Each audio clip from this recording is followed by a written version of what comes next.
नालंदा।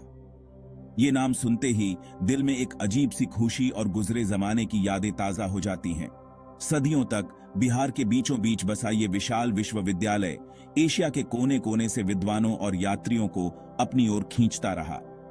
5वीं शताब्दी ईस्वी में स्थापित नालंदा विश्वविद्यालय प्राचीन भारत की बौद्धिक और आध्यात्मिक शक्ति का प्रतीक था।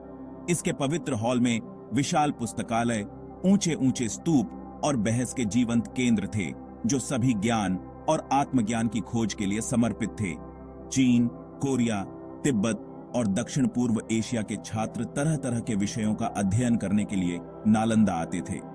बौद्ध धर्म निश्चित रूप से पाठ्यक्रम का मूल था, जिसमें प्रसिद्ध गुरु इसके विभिन्न विचारों का ज्ञान देते थे। लेकिन नालंदा की बौद्धिक जिज्ञासा का कोई अंत नहीं था।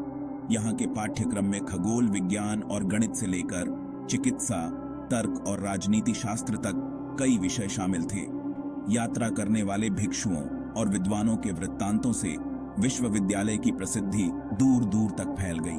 च्वानजांग और येजिंग जैसे चीनी तीर्थयात्रियों ने नालंदा, उसके विशाल पुस्तकालयों, कठोर शैक्षणिक बहसों और उसके मैदान में व्याप्त बौद्धिक उत्साह के बारे में बताया है। ये हमें इस प्राचीन शिक्षा केंद्र के बौद्धिक जीवन की झलक देते हैं, जो ज्ञान के आदान प्रदान और सांस्कृतिक आदान प्रदान के एक जीवंत केंद्र की तस्वीर पेश करते हैं। हालांकि नालंदा की कहानी केवल शैक्षणिक प्रतिभा और आध्यात्मिक खोज की नहीं है। यह लचीलापन, विनाश और नवीकरण की कहानी भी है, जो इतिहास के उतार चढ़ाव की याद दिलाती है। विश्वविद्यालय का अस्तित्व अपनी चुनौतियों के बिना नहीं था। इसको पतन और शत्रुतापूर्ण ताकतों के हमलों का भी सामना करना पड़ा। फिर भी नालंदा हमेशा राख से उठी, उसकी भावना अटूट रही, ज्ञान की उसकी प्यास कम नहीं हुई। 12वीं शताब्दी के अंत तक भारतीय उपमहाद्वीप एक ऐसे मोड़ पर आ गया था जहां कुछ भी हो सकता था। एक समय का शक्तिशाली गुप्त साम्राज्य, जिसने नालंदा जैसे शिक्षा केंद्रों का पोषण किया था, बहुत पहले ही टूट गया था। इसकी जगह क्षेत्रीय राज्यों का उदय हुआ, जिनमें से प्रत्येक शक्ति और प्रभाव के लिए होड़ कर रहा था। इस विभाजन ने जहां सांस्कृतिक विविधता को बढ़ावा दिया, वहीं राजनीतिक अस्थिरता भी पैदा की, जिससे भूमि अपनी सीमाओं से परे ताकतों के प्रति संवेदनशील हो गई। उत्तर पश्चिम में खैबर दर्रे के पार गजनवी साम्राज्य ने पहले ही भारतीय उपमहाद्वीप में महत्वपूर्ण पैठ बना ली थी।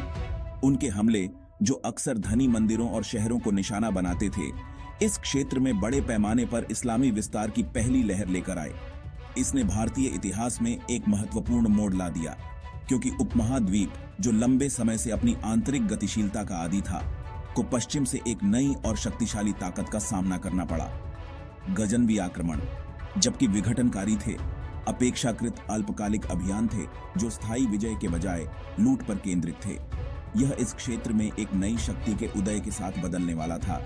घुरिद सल्तनत, मुइज्ज एड-दीन मोहम्मद गोरी जैसे महत्वाकांक्षी शासकों के नेतृत्व में घुरिदों ने अपने पूर्ववर्तियों की तुलना में कहीं अधिक भव्य महत्वाकांक्षाएं पाली थीं, जिसका उद्देश्य भारत के हृदय स्थल में एक स्थायी साम्राज्य स्थापित करना था। यह इसी अशांत संदर्भ में था, जो बदलती शक्ति गतिशीलता और घुरिद साम्राज्य की अतिक्रमणकारी छाया द्वारा चिह्नित था, कि नालंदा विश्वविद्यालय के भाग्य को दुखद रूप से बंद कर दिया जाएगा। कभी विद्वानों और साधकों के लिए एक शांत केंद्र बदलती दुनिया की चपेट में आ गया, जिसका अस्तित्व उसके नियंत्रण से परे ताकतों द्वारा खतरे में पड़ा।